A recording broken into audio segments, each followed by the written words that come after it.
Coming up on the Social Hour, Amber and I tried to get to the bottom of the mystery that is the Facebook news feed.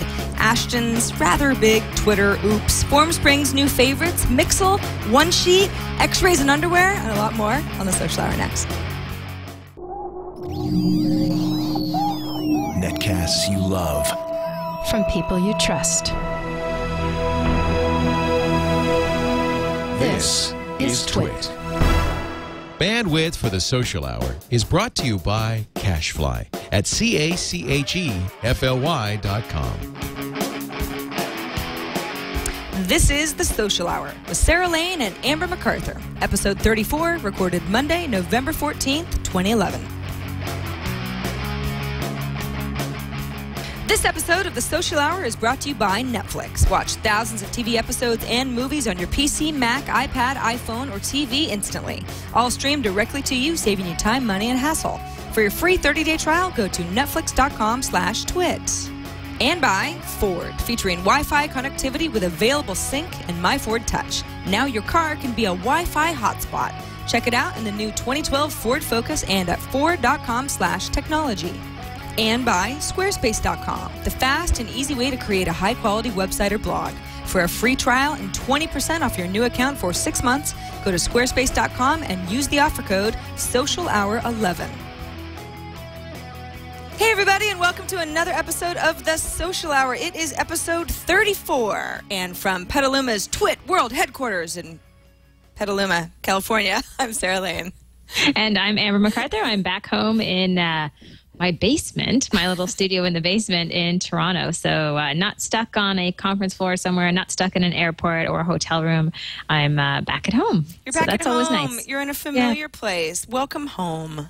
Thank you very much, Sarah. It's nice. It's good to be in a place where you don't anticipate too many technical problems, because it gets a little risque out there in the real world, Sarah, when you're relying on Wi-Fi and other random things. You know, it's true. I haven't even told you this yet, but I'm planning to be in Barcelona for one of our Social Hour episodes, and I figure it'll just be the evening rather than morning for me, but I fully plan to be able to remote in. But you never know with Wi-Fi, so it's like one of those things where I'll have to do a test beforehand, and if it's subpar, I'll have to figure out what my plan B is. That's just sort of the way that we have to roll. When are you going? Well, so I'll be at Le Web the first week of December. Okay. And then, so that's, we'll be there for TWiT.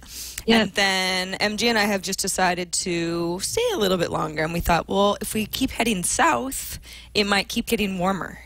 Because Paris was really cold last week. So yeah, it's lots of details to be worked out. But I figure, hey, it'll be fun. I'll be able to, I'll be playing the role of Amber, Skyping in.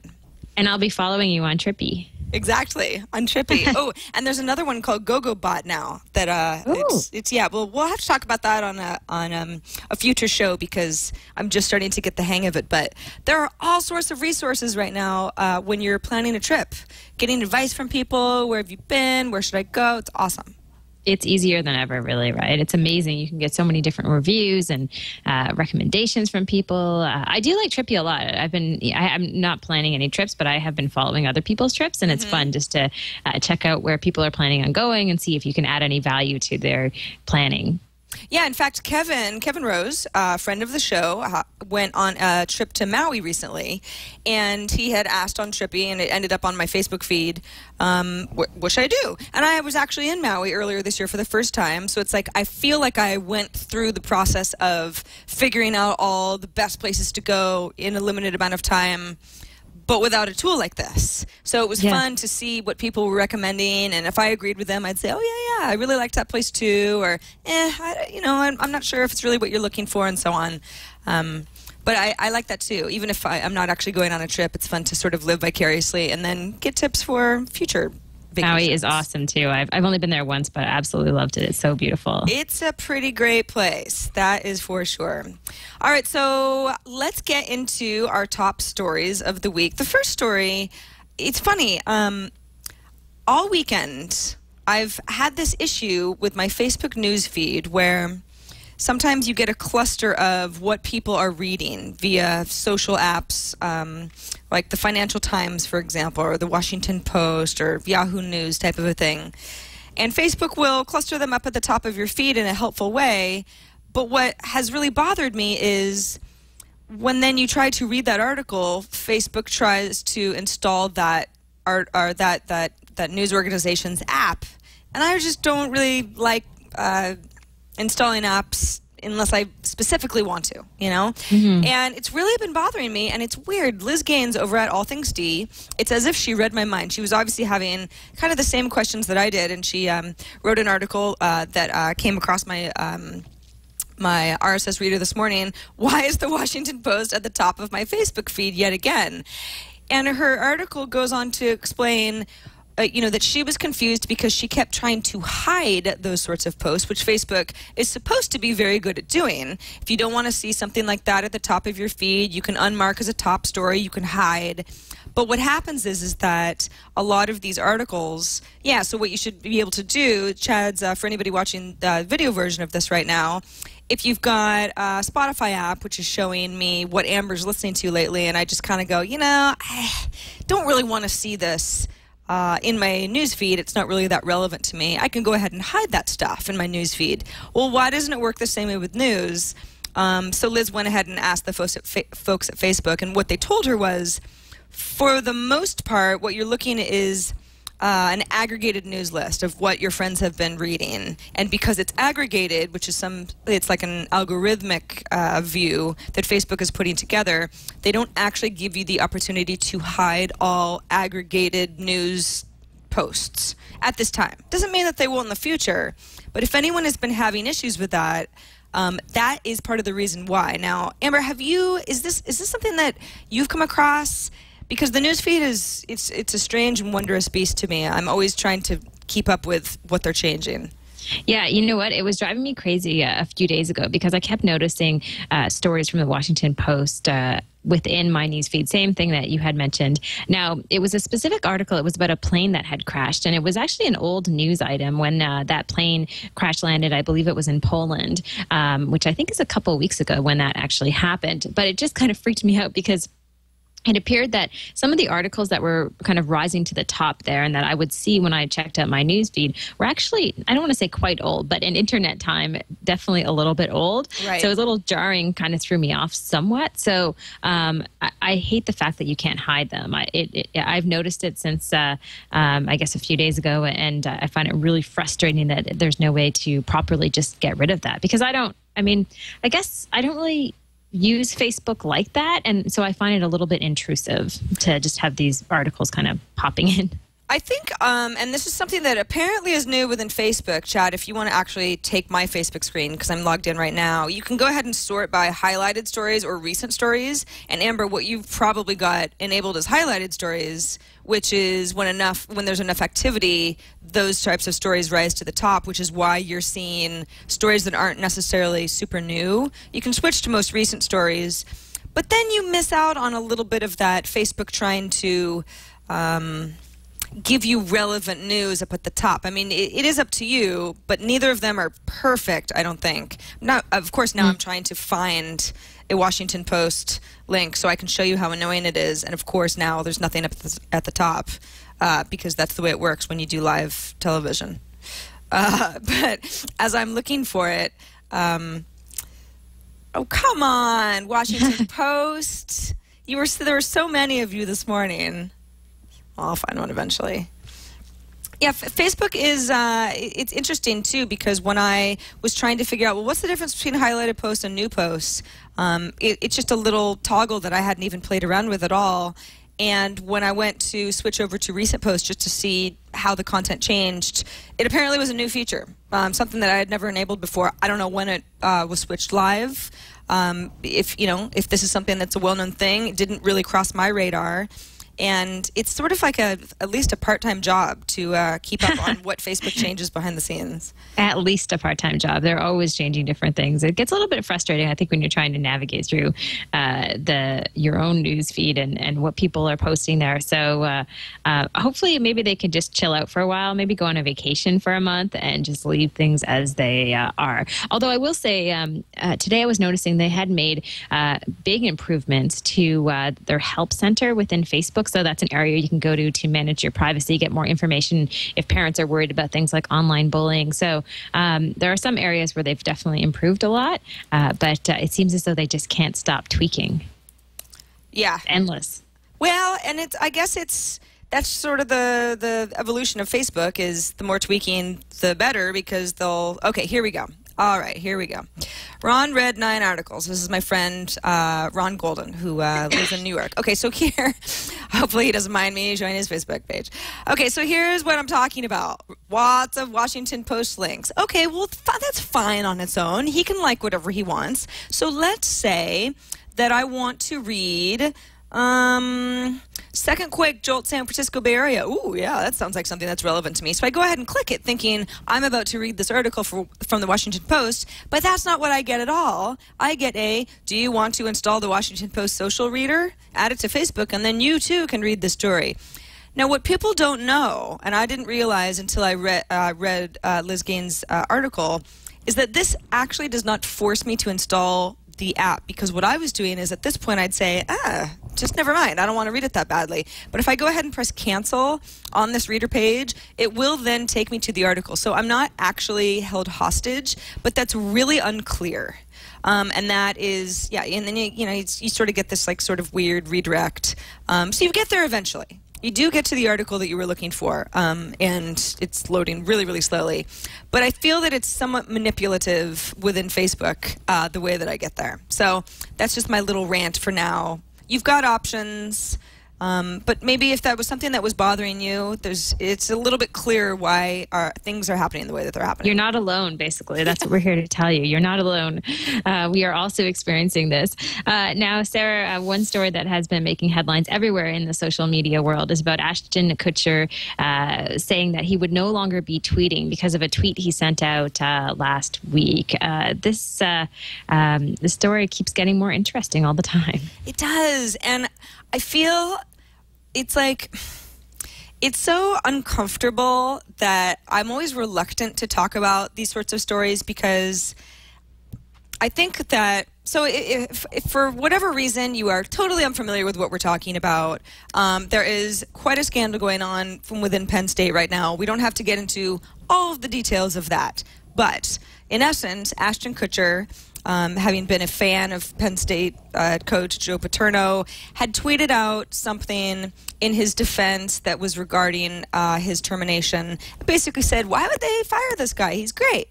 Okay, well, for anybody who's familiar with the backstory, that upset a lot of people, and it really just highlighted why sometimes it's really easy for somebody who doesn't know the facts of a particular case, not looking at trending topics, not reading the news for however long of time, to tweet out something and then look and feel really, really foolish later. I have done this, not about this particular topic, but I'm certainly guilty of this. I think that we can all probably think of a couple of times where we sent out cringe-worthy tweets because we just didn't have all of the facts ahead of time. This just happens to be somebody who has, 8 million Twitter followers, so reaches a lot of people, and happens to be a celebrity, and, upsets a lot of people because it's easy to say, how could you be so foolish? How could you be so careless? Aren't you reading the news? Well, that doesn't always happen, but it sheds a lot of light on why it's really important to know what you're talking about before you weigh in on a controversial subject.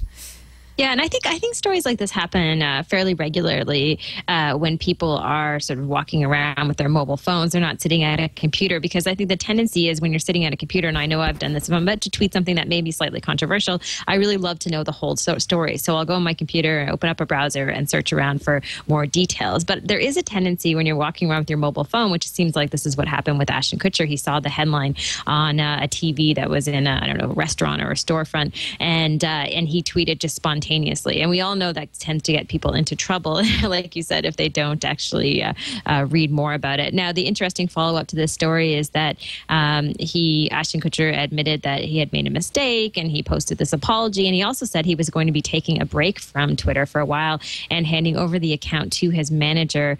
Now, that hasn't really happened, Sarah. He was tweeting pretty soon after this all went down. Although he has, if you look at his feed now, by the way, the tweet in question was deleted almost immediately, so it's not something that you can actually see on his feed now, but it's pretty much in every article that is discussing this. But yeah, I mean, he apologized. He said, as of immediately, I will stop tweeting until I find a way to properly manage this feed. I feel awful. It won't happen again. Posted something else on Twitter management. And yeah, it's sort of, I'm not sure. I mean, he obviously didn't stop tweeting.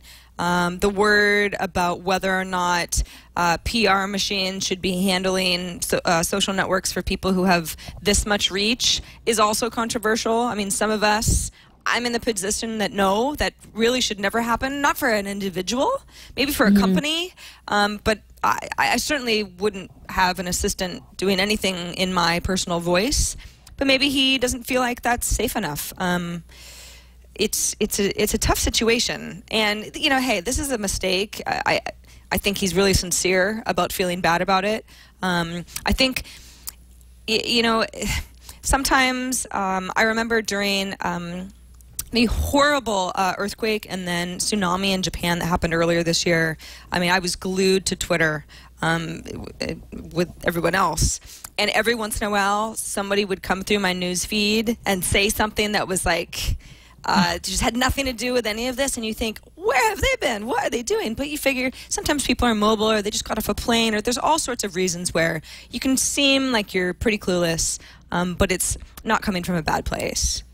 Yeah, I mean, I think it's really a lesson for all of us, right? You always just have to be careful what you put out there. And if it's anything where you're taking a strong stance on a certain issue, it's worth just taking a couple of minutes and researching that particular issue, because there have been so many stories like this. And although for most of us, you know, it's not a big issue, for someone who has as many followers as Ashton Kutcher does, it will certainly get blown up quite quickly. So I think we can all take away from it that it's a lesson, and hopefully he keeps tweeting. I mean, he's been around for so long doing it, and obviously he's such a big fan of all these social sites. Absolutely. All right, well, quick reminder that if you're not watching us live, you should. It's fun. We record live on Mondays at 11 a.m. Pacific, 2 p.m. Eastern. But if you don't watch us live, that's okay too, because all of our shows live in perpetuity forever and ever at twit.tv/TSH. That's our show page where you can see all of our archives or listen. We have audio and video feeds, whatever is best for you. We embed the video right on all of our episode pages as well, if you prefer to watch that way. Subscribe in iTunes. We try to make it as easy as possible for you to join us, whether it can be live or after the fact. It's nice to be on demand, though, so if you miss a show, don't worry about it. We'll always have it up on our website for you. You can also email us at thesocialhour@twit.tv. All right, Amber. Right. So next up, we have an article about the Amazon Kindle Fire, and a lot of people are ramping up to get their hands on one of these devices. I was pretty impressed when we first heard about this particular gadget coming out and being available. It looks really slick. I feel like, I don't know, Sarah, how you feel. I'm kind of in a position right now where I feel overwhelmed with so many devices.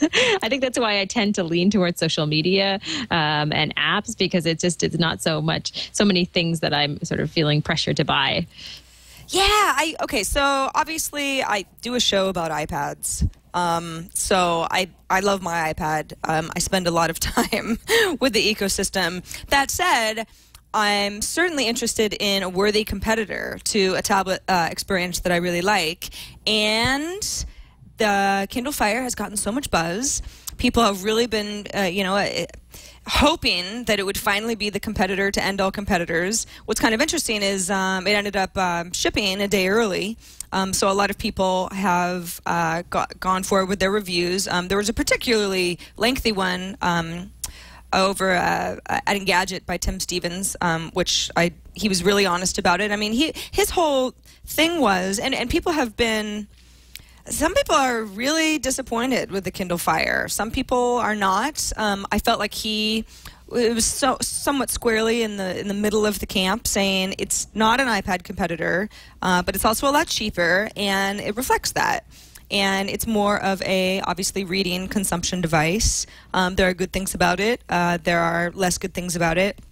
But it does seem that as the reviews start coming out and people are talking about it more and more socially, that there's like this group of people that are very annoyed that it is being compared to the iPad at all, because it's quite clearly not the same kind of a device. I guess it's really more of a Nook competitor, or even an iPod Touch competitor, larger one. Yeah. I think people always have this opinion that there isn't room for more than one tablet, and I think that's entirely wrong. I mean, there definitely is room for people to want to have an iPad. It's a different type of device, and in some ways, I think the iPad, at least for families, there's lots of great apps, and it's great for kids and grandparents, and really is something where you can kind of sit and surf really easily. And you're right. I mean, the Amazon Kindle Fire seems to be more about consuming content and reading books, and so it's just it's a specific preference. I think that depending on the type of gadget that you're looking for and the type of tablet you're looking for. But there certainly is room for other people in this space. It's not, it may be dominated by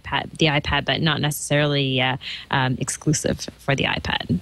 Yeah, it'll be interesting to see how the holiday season goes with the Kindle Fire. I think they're going to sell a lot of units. I think that's a given. I think having the Amazon. I love using the word ecosystem, but I mean it's very much what Amazon is, especially with a device like this is very key. It sounds like the Android interface is a little meh for a lot of folks, but I don't know. It'll be interesting to see how we're talking about this come, let's say, January.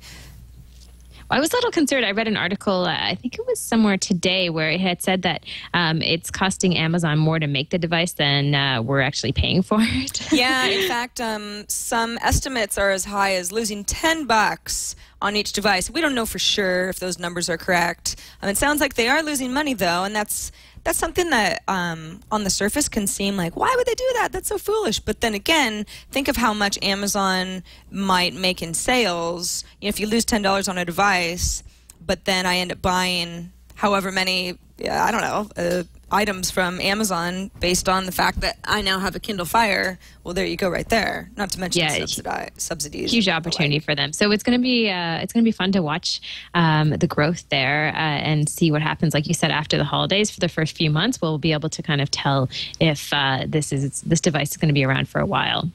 Absolutely. Really quick, before we get on to some of our other stories on the show, I want to quickly thank Netflix. They're our first sponsor of the Social Hour today. If you're not using Netflix, what are you waiting for? It's awesome. Netflix.com/twit is going to get you free 30 days of content. That means streaming movies, instant streaming movies, streaming TV shows, TV series that you haven't started or you need to catch up on. Okay, so here's the deal. So Netflix is the way that I watch but the majority of my movies in my living room. I can go through my Apple TV or I can go through my Roku box. I'm lucky enough to have both, but maybe you just have one or the other, or you have an Xbox 360 or a Wii. There are so many different ways to watch Netflix content. I actually have a Sony Bravia TV that has a Netflix widget built in, so I have quite a few options. I like the Roku experience, but you've got options. That's a great start. But what's also nice about Netflix is it's very, very portable. So there's an iPad app. You can access Netflix via your Mac or PC. You can watch Netflix content so many different places. And if you're in the middle of a movie or a show or something like that, and for whatever reason you've got to stop, you can go ahead and start that up on another device later, and it will remember where you left off. So it's really kind of like having a library of movies and TV shows in your pocket. Again, netflix.com/twit. You can start a free trial for 30 days. No strings attached. You can watch as much as you can possibly watch in 30 days. And if you like it after that, then you can become a Netflix customer. I love it. I couldn't live without Netflix, and we thank them so much for sponsoring this episode of The Social Hour. Gosh, I almost forgot, Amber. We got sponsors Sarah. to thank. I know. goodness. It's good, though. Thank you for all of their support. Now, Sarah, we've talked about the site Formspring before on the show. I know that you have used it. It's really a Q&A website and really popular. I didn't realize how popular it was, especially, I want to say, among teens. I've talked to a lot of parents who said that their teens use the site on a regular basis. Well, it looks like they've just come out with a directory, which it seems it's kind of like a suggested users list, if I'm right. Yeah, exactly. I read this originally on TechCrunch this morning. That Formspring is launching, not has launched, but is launching a favorites directory. So the idea is, as long as I'm understanding this right, is it's a little bit of, yeah, that SUL. Here are some of the high-profile people that are on the network, which not only kind of gives it clout, I guess, because if you say, oh, Jerry Bruckheimer is on Formspring, I really like his movies, I'll not only follow him, but it'll inspire me to be participatory as well. But it also gives you just a sense of who you can follow and who's interesting. I was not able to access favorites this morning because I believe it's either rolling out slowly or they haven't actually turned it on yet. If I go to formspring.me/favorites, I believe that is the direct link, and it does not... Oh, here we go. Yeah, no, it's live now. Here's Formspring favorites. So I'm looking in the category of comedy. You've got comics and gaming, design and photography, fashion and beauty, movies and TV. If I go ahead and click on that. So I've got Taylor Lautner, for example. Okay, I'll go ahead and follow him. Why not? I actually don't. I don't know if we have anything in common or not, but why not? I'll go ahead and follow The Superficial. It's a gossip blog that I may or may not have found myself at every so often. Startups and technology. Okay, that's more my thing. I'm already following Ade. He's the CEO of Formspring. Julie Odell. We've got Jeffrey here. I'm actually in startups and technology. There really aren't many of us. We need more startups and technology people on Formspring. But this is great because I have actually... I hate to say it, but my Formspring use has gotten pretty stagnant lately, and that's mostly because of the not even 100 people I follow, and many of them are Facebook friends of mine, Twitter friends of mine, some, for whatever reason in the same space as me. They do not use Formspring. Most of the people that were using it pretty regularly along with me don't anymore. So I feel like it's me and like 3 of my friends answering questions. It's pretty dead. Amber, you haven't really been using Formspring, have you? Yeah, I never really sort of latched on to the site. I mean, I think it's a neat idea, and like I said, I think it has a certain audience, but for me, I felt like I got all of my social needs from services like Google Plus and Twitter and Facebook. I mean, that's already quite a bit to manage, right? You start throwing other things into the mix, and all of a sudden it gets to be a little cumbersome to update them on a regular basis. So I think that's a problem that many of these social networks have, is that how do you get into this space and compete? Or maybe you don't. It's the same argument as we just talked about in the tablet space. Maybe you just have your own niche audience, and that's okay. It's not Facebook's 800 million people, but it's a small little segment, and you can survive on it. So they've been around for a bit, though, right, Sarah? Yeah, and I mean, they have, I think it's something like 30 million uniques a month. I mean, it's the engagement is high. I have found that as far as the questions that people ask me, and I do allow anonymous questions, and so part of it's my fault, but a lot of it is, it's just stuff I'm not going to answer. It's either inappropriate or silly, or it's in another language. It seems like there are filters that should be offered that aren't. I mean, I can block people. I won't get the question again, or this, a question from the same person again, but sometimes it does feel like, this is almost like an anonymous commenting blog mess. Yeah. And if I get turned off enough, I'm just not going to come back. And I fear that that's what's happened to a lot of our peers. But then again, that's Formspring obviously is trying to help engagement by letting us know who like-minded people or people that we admire are on the network. And I wish them well. I hope that they can get folks like us back and using it, because I love the idea. The idea is great. Yeah, it's definitely fun. Now, another fun idea, we've talked before on the show about LinkedIn and maybe how we don't use it on a regular basis, although we're present there. And, I accept my friend requests on a regular basis. But the reality is I don't spend a ton of time there. There are people who do. And there are huge communities who maybe only use LinkedIn and not necessarily Facebook and Twitter and other sites. So they will love this app. It's called Lunchmeet. And it's not MEAT. It's MEET, and it's an application to allow you to sign in with your LinkedIn account, and you can find other people in your LinkedIn community who might be available to meet up for lunch. It's almost like a dating app for business professionals, if you could call it that. So let's say you move to a new city or you're looking to network further. You can use the app, let people know when you're available, choose a specific location, and then get people to respond back to you who are currently within your LinkedIn network. So I love this idea because I sometimes ignore the LinkedIn community, but recognize that it is massive and a powerful group of people. I like this idea too, and I say that not being very active on LinkedIn either, and I've actually made the mistake of there are people that I'm connected to on LinkedIn that I've never met. And, you look at their bio and you think, well, we seem to have similar enough jobs, or they know some people that I know. It's kind of like Facebook, where I don't necessarily want to have lunch with that person if I'm in their town, because I don't know them well enough to know that we're going to have a nice conversation. But maybe that's just me being timid, because I'm sure you can think of a couple people. It's like I have certain friends who will have a lunch for an hour with pretty much anybody, as long as they feel like they have someone in common, or maybe they just have that common friend. It's like, this will be great. I mean, they are just social people. I mean, IRL social people. They love the idea of connecting, having meetups, that sort of thing.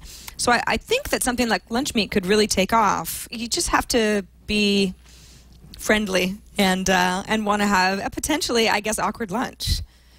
Yeah, I do. I know lots of people as well, Sarah, though you're right, who in real life, they're totally comfortable just meeting up with people they've talked to on Twitter and LinkedIn and other services. I tend not to do that on a regular basis, but I know people who've made really great friendships that way. So as long as you're safe and you have a decent sense of who you're meeting up with and do so in a public place, I guess have fun, because I do think the LinkedIn community is just so strong. I mean, there are people I meet all the time when I speak at conferences who would never go on Facebook or never go on Twitter, but they're entirely comfortable on LinkedIn. So it has really captured that business audience and those people who are just solely interested in professional networking. They don't want to know all this personal stuff about people, but they want to be able to build up their own networks and meet other like-minded souls. Yeah, absolutely. It's good stuff. So Lunchmeet, it's totally free. The name is just funny because you think it's meat. You do. It's Maybe that's just me. Lunchmeet, as in MEET. Yeah, so that's free. It's in iTunes App Store. We do have a little spotlight this week, and I was actually planning on talking about this on the last iPad Today, which was last Thursday, because it was a brand new app. It's called Mixel, Mixel. And for whatever reason, I don't know, they were getting hit really hard. I could not use the service, and so in good faith, I could not recommend it on iPad Today, and I didn't want to trash something that was just too popular for its own good. But I've had a little bit of time to play around with it, and I don't know, the jury's out on Mixel. So I'm going to go ahead and launch it, explain what it does, and you guys try to help me figure out if it's cool or not. Okay, so this is the popular Mixel page. I'm just going to go ahead and click into one or two and give you a sense of what I'm looking at. Okay, so this is a picture that someone had created on Mixel. Now, it's hard to know if this is some sort of a layered picture, but this is what somebody named Koivin started out with. Okay, from that point on, someone named Ian Adelman did a little fancy, changed the wings a little bit. Now the wings are coming out of her ears. We've got, I'm not really sure what's going on in the background, keyboard, glow sticks of some kind. Okay, interesting. Someone named Lexi liked this little mix-up. It's almost like a remix type of a thing. And you continue on. Ian, a couple more tries. This is sort of like a pretty, I don't know, featherhead type of a thing. Then it starts getting kind of weird. Someone named Abel Paris gets into the mix. It's like this, it's starting to get a little bit psychedelic. And you get where this is going. Okay, now, at this point, it's changed a lot. You see some of those original wings in the background, but now it's an avian mermaid, and it kind of gets silly from there. So when I first saw this, I was like, what is the point? Now, we're actually looking at something, this Mixel, and there are 34 of these, so there are 34 versions of something that started out as an original, piece of art. This is actually, I think, a lot of the stuff is pretty creative. It's kind of cool looking. So, and I'm not necessarily, and you can go ahead and click on any of these and make them bigger. So I don't know if this is the best example of why I think Mixel might sort of be silly and pointless, because these are actually kind of nice. But I mean, okay, so let's go ahead and, it's gonna wanna load this. Darn it! See, this is the problem I had before. It doesn't. It gets stuck on stuff. Okay, here we go. We're back to popular page. Oh, come on, Mixel. All right, so while we're waiting for it to load, I'll explain. So, okay, so I could be browsing that all day, and you think, okay, I mean, is that really what to do with your time? But I can also create a Mixel of my own as well. I'm actually going to...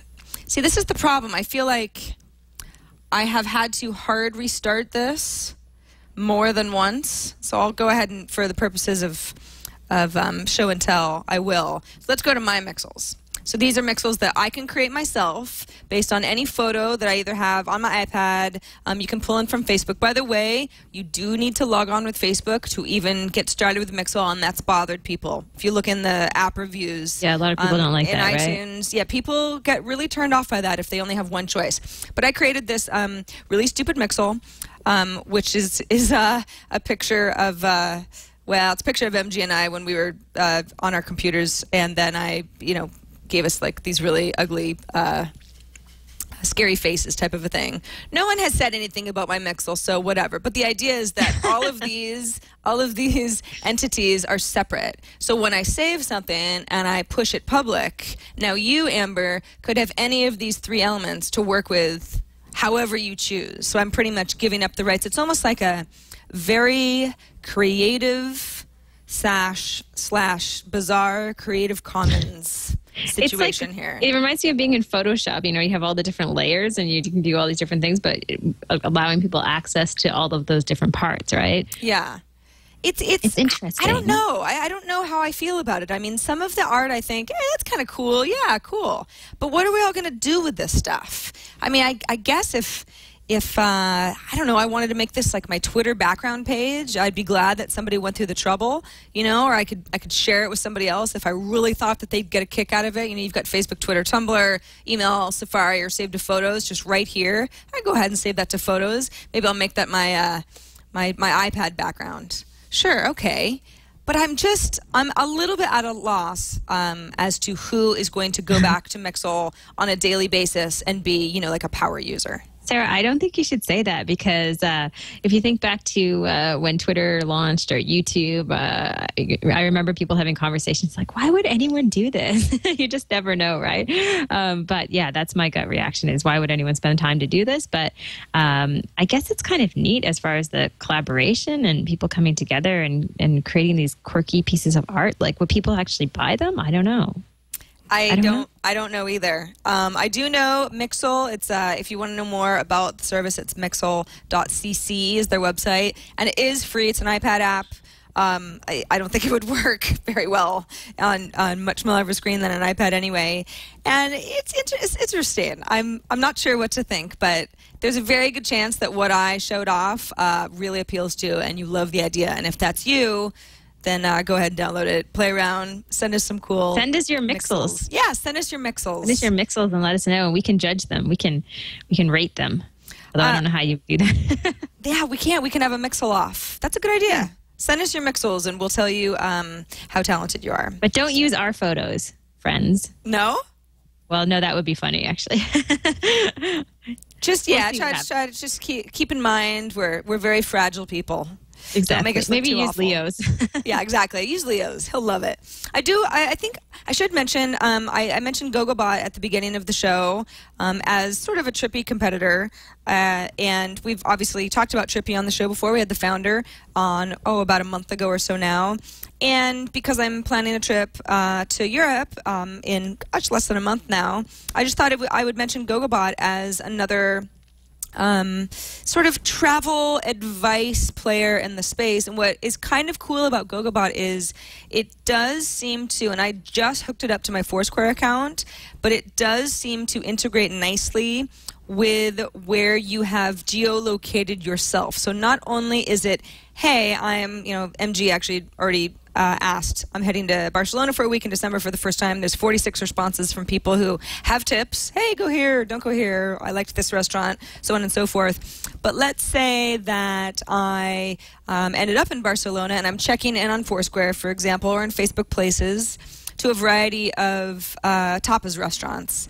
Then Gogobot would record all of that information, and that would it sort of go into my past itinerary. So I could pull up that information easily as not only just where was I, but to send to somebody else if they had a specific question about a place that I had been or were looking for my review. So I like kind of where all this travel recommendation stuff is going. Just thought I should show you guys just the general situation with what Gogobot looks like, and it's neat. It's kind of it's a crowdsourced effort. Trippy is a little bit cleaner as far as design goes, in my opinion, but Gogobot may have more of the functionality that you're looking for. Camp Nou, or Camp Nou, however you pronounce it. Unfortunately, the Barcelona football soccer team isn't going to be in town when I'm there. Bummer! Or I would really like to do that. Thanks to whoever sent that tip. Cool. So that's Gogobot. That looks like fun. All right, Amber, let's move on. Before we get to some of our viewer feedback, want to thank Ford. They're our second sponsor of this episode of The Social Hour, and Ford's awesome. They're extremely technical. You think they're just a car maker, aren't they? Yeah, if you like robot cars, Wi-Fi connectivity with available sync and My Ford Touch, brought to you by Ford. What does that mean? It means that your car can become a Wi-Fi hotspot, which is pretty cool. You can actually see it in the 2012 Ford Focus, and you can learn more at ford.com/technology. So what you do is, you're driving down the road, you got some people in the car, you want to get an internet connection going, turn it into a Wi-Fi hotspot. You just have a little portable wireless access card from one of the wireless carriers. There's a little USB port located right in that center armrest console or the glove box, and you can plug that in. You can enable a password, so nobody passing you on the highway is going to be able to jack into your mobile hotspot. It's just the people that you want to be involved. Up to 5 devices, and you're in. It's amazing. I mean, I've seen it in action. It's actually pretty cool. Yeah, you have had a chance to play around a lot with this stuff, Amber. I mean, I can't. You and your family seem to go on a lot of road trips. I can't imagine that you would like life without a mobile hotspot once you actually have one. No, you would not like it without it. I actually end up doing a lot of work in the car because usually I'm not driving. Chris is driving. So if you hook up a mobile hotspot like this, it's great. You know, you can get work done and keep emailing people, because if you're going on a road trip or you're stuck in crazy rush hour traffic as a passenger, you know that's a lot of time wasted. So it's nice to be able to log on. Absolutely. So again, Ford Sync with My Ford Touch featuring Wi-Fi connectivity is available in the 2012 Ford Focus. Other models to come soon, and you can find out all about it at ford.com/technology. They put together a really, really interesting interactive site. Gives you a good idea of everything that Ford is doing to make their cars as futuristic as possible. It's really great, and we thank them so much for sponsoring this episode of The Social Hour. All right, let's get on to some viewer feedback. Yeah, it looks like we have a video, Sarah. Is that right? Did someone send us in a video? Yes, we sure do. Daredevil? We don't know his name, so I'll just call him Daredevil. You'll see why. Hi, Amber and Sarah. I was heading off to a gig, and I was wondering maybe you guys could maybe do a show about how we can use social media as musicians to hook up with our fans. Talk to you later. Oh, whoa. Oh, jeez. I think he said ship, ship. Oh, of course. It's a music as long as he was thing. safe. As long as he was safe when he was driving and recording that. Right. Oh, Daredevil, you so crazy. Hopefully, yes. Don't try not to send us videos when you're actually driving. Maybe just pull over. Just to the not a side good of the idea. Although I understand that was for comedic effect. So he didn't say whether he was a musician or some sort of a tour manager or what, but he's definitely in the music industry, and he was asking about our social media advice for those kinds of folks. I know I have a recommendation, Amber, but I thought that I would let you start. Yeah, sure. There's a musician from Toronto. Her name is Lights. She uses Twitter and all these social media tools. You can follow her at twitter.com/lights. I'm a huge fan of her music. And she's probably one of the best that I've seen recently, who truly grew her audience, totally grassroots style, through using social media, particularly YouTube and Twitter and blogging and a bunch of other tools. And so I would kind of follow what she's done. You'll see how she really, really connects with her fans. You know, it is about promoting what she does, but also talking to her fans and sharing things that she likes and contributing to conversations. And so I think a really good example of someone out there who was fairly unknown and has really done quite well in the past few years. So her name is Lights, Lights, and you can find her online and hopefully borrow some ideas from her. Yeah, it seems like I don't know if people in the music industry, musicians, have to go about anything too differently than the rest of us. I mean, as you mentioned, this artist that you like so much, named Lights, is able to get the word out about what she's working on. She's talking to people about her new projects. You know, it's not a one-way conversation where she's just blasting out all of the time. And she's really cute too, so that doesn't hurt. And she has a nice photo stream where you can, get a sense of what she's all about. I love that.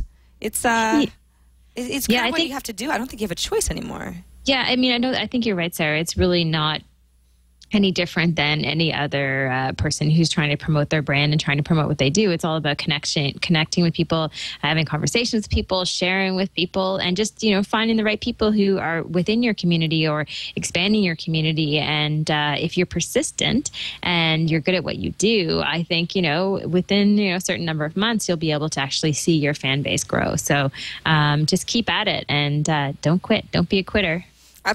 Don't quit. No, not if you're in the music industry. You got to get used to rejection. I do have one website. Gosh, my stupid power cord just does not want to stay into my computer today. I have one suggestion for anybody who, let's just say you're a band, you have no social media presence, you're over the whole MySpace thing. Don't blame you. And where do you even put together a website that's really easy and doesn't take very long? A friend of mine actually built something called Onesheet. That's Onesheet.com. And it's amazing, actually. Onesheet it's a really cool idea. If anyone's familiar with About Me or has made an About Me page, it's very similar to that, where you're pretty much putting together kind of a splash page of everything that you're about. So let's go ahead and I'm just going to show off the Paramore. Okay, so Paramore is obviously a rock band, very popular with a lot of people, and they've put together a Onesheet page. And so what's nice about it is they put together a nice little background image. They've got a featured video. It's for a song called Monster. I'm not actually that familiar with Paramore, but it's the video that they kind of want to feature. There's a nice little handy iTunes link to buy, but then they've also got a bunch of other links up here, so you can go ahead and read what they've talked about recently on their blog, for example. It's just a RSS feed. You can see what upcoming concerts you might be able to see Paramore at. They're actually using an app called Bands in Town. Doesn't look like they have any upcoming concerts because they're probably not touring right now. But if they were, you could go ahead and share if there was going to be like a fun Saturday night that you wanted to share with friends, or the ticket information would be here too. Obviously, they've connected Twitter to their account and YouTube videos and so on and so forth. What's nice about Onesheet is some of the stuff is obvious, but if I go back to the main page again, some of the services that I guess bands are using are not, they're not even really in my wheelhouse. For example, there's SK. I don't even know what SK is, so I'll go ahead and click on it. I think it's called Songkick. But it's like these are some social networks that might be really big in the music scene, but not necessarily in, the geek scene. So I feel like I'm learning a little bit about this, and there might be a lot of musicians that are like, well, we don't really need an About Me page, but something like Onesheet is great for us because it's using the tools that we're using anyway, and it makes sense for our fans to go to a place like this. So if you're someone looking to get started in the space, it's really easy to set up an account. It might be something that's right for you. I wonder, is MySpace still key for musicians? I mean, it was for so long. Yeah, I think that the music side of MySpace was what lasted the longest. Yeah, I think you're right. It's still around. I think long after a lot of us had abandoned MySpace, you would still see that artists would be able to promote themselves via MySpace, and there were certain live concerts and that sort of thing. But I stopped paying attention to MySpace a while back. I mean, to the point where if there was a link, even if it was a music-based link, I just wasn't going there. And I figure, I'll find them somewhere else, type of a thing. And maybe when I go there, it's frightening, Sarah. It's a frightening experience to see. Kind of, yeah. I mean, it's junk like on the page. Almost feel, it's a dirty. bit of MySpace snobbery, but I had to let go. I agree with you. All right. Well, we have an email from Doug Hanna, who goes by Blue Squid Doug on Twitter, and he says that he has just found a really great tool that he thinks we might want to share on the show. It's called TweetSheet, and it measures responses on Twitter, but also has a lot of other neat features.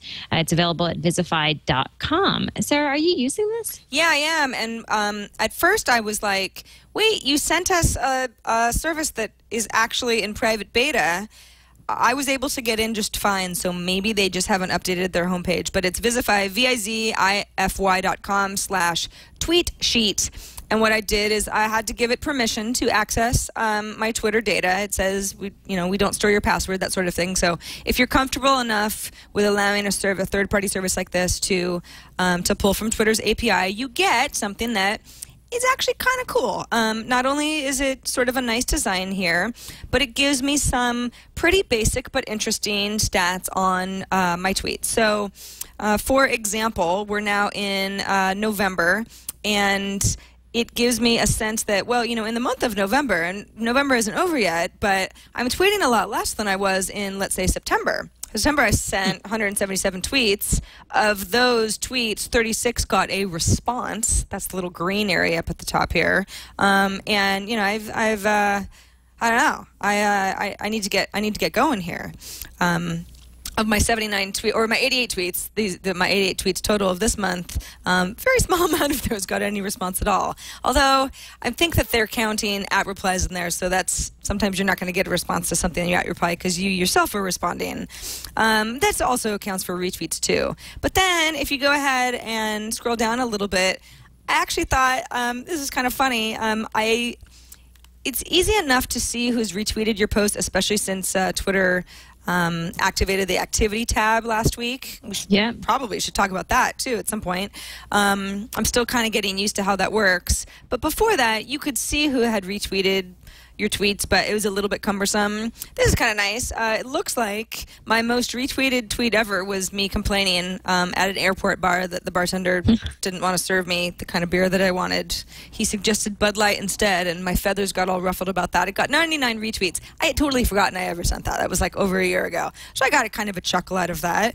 But you can look and just kind of keep scrolling so that I tweeted out a Chrome extension, 28 retweets. So it was kind of an interesting little walk back in time to see what was getting retweeted historically, over the last year or so. Geographic impact, it appears that my impact is the greatest in California and the state of New York. Okay, well, I guess I just have a lot of friends in California and New York.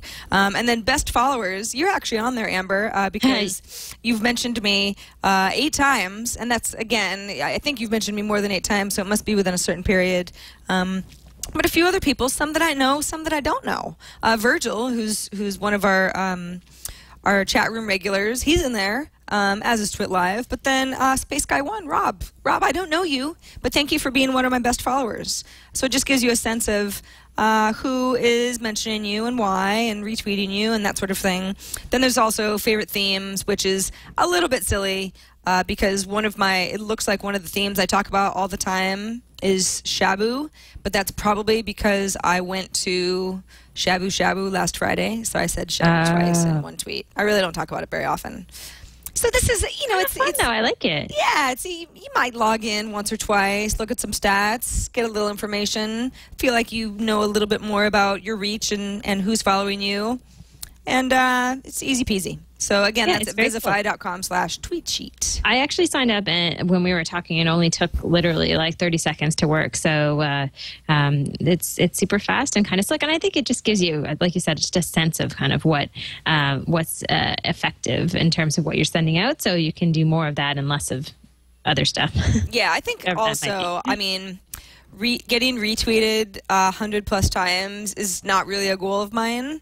It's nice, but some, obviously, depending on just the way that you're using something like Twitter, that might be a very specific goal of yours. I mean, you might have a bonus waiting for you from your boss if, your company tweet gets retweeted a certain amount of time. So this is a tool that could actually be extremely helpful just depending on how Leo's not giving you a bonus, Sarah, if you get retweeted a lot? No, I'm afraid not. He's not. Maybe he should, though. Maybe he should. Yeah. Actually, I think he just wants people to watch our content. Yeah, exactly. He's like, just watch the shows. Just watch. That's all. That's all you need to do. All right. We love to get all of your feedback on the show. All you have to do is write us at thesocialhour@twit.tv. You can leave us a voicemail at 2626social. You can record a video, preferably when you're not driving, upload it, and send us the link. And try to keep the video to 30 seconds or less. So short and sweet. We love getting videos, but please just be safe when you are shooting them. Absolutely. All right. So you are on deck for Rad or Fad. But before Amber gets to that, I want to quickly thank Squarespace.com, our third sponsor on the show. And that's the blog service that I use. I love Squarespace because it's fast, it's easy, and everyone who puts together a Squarespace page, whether they make a custom theme and hack it all up, or they use one of the templates that Squarespace just provides off the bat, always has a really nice looking website. I promise it's like impossible to make something that looks like crap. You can take a tour over at squarespace.com and just get a sense of all the different ways that you can use it.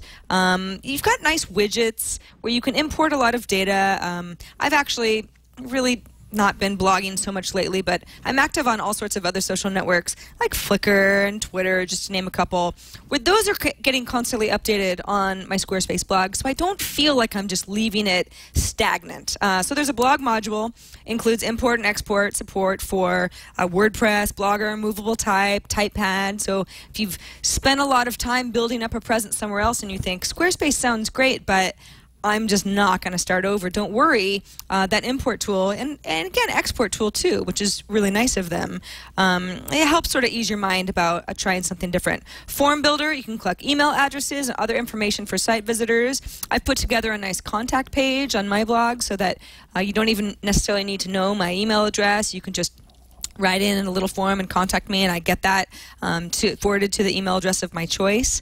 Like I said, social media buttons. You can connect website visitors to your networks on Facebook and Twitter or Tumblr or, kind of whatever. Google Maps, that type of a thing. I mean, the list goes on and on.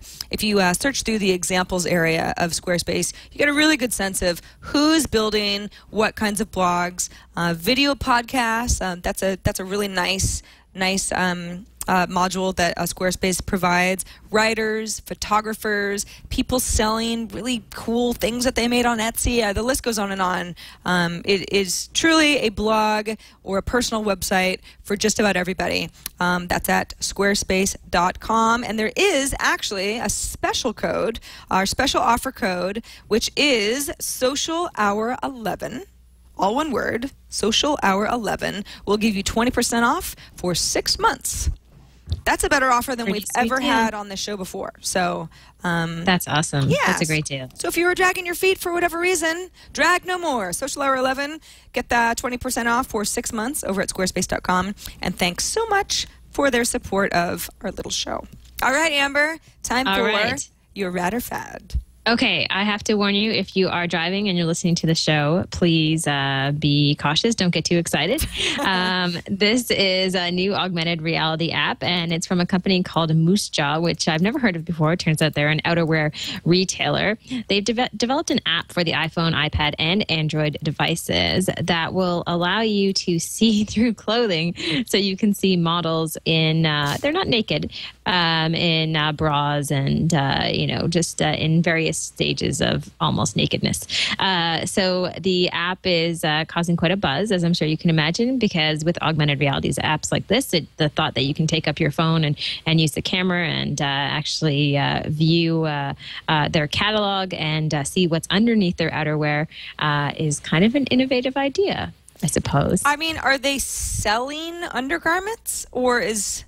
No, I don't think so. They're just selling outerwear, as far as I understand. So this is weird.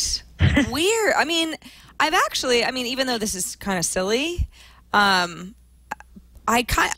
it's interesting how it works. It's super cool. I mean, it is cool in the sense that you imagine taking your iPad up and they're showing this in a video that they have available, and you can take your iPad and you can point it at the magazine or the catalog, and if a woman's wearing a big parka, all of a sudden you can see she's wearing a fancy lace bra underneath.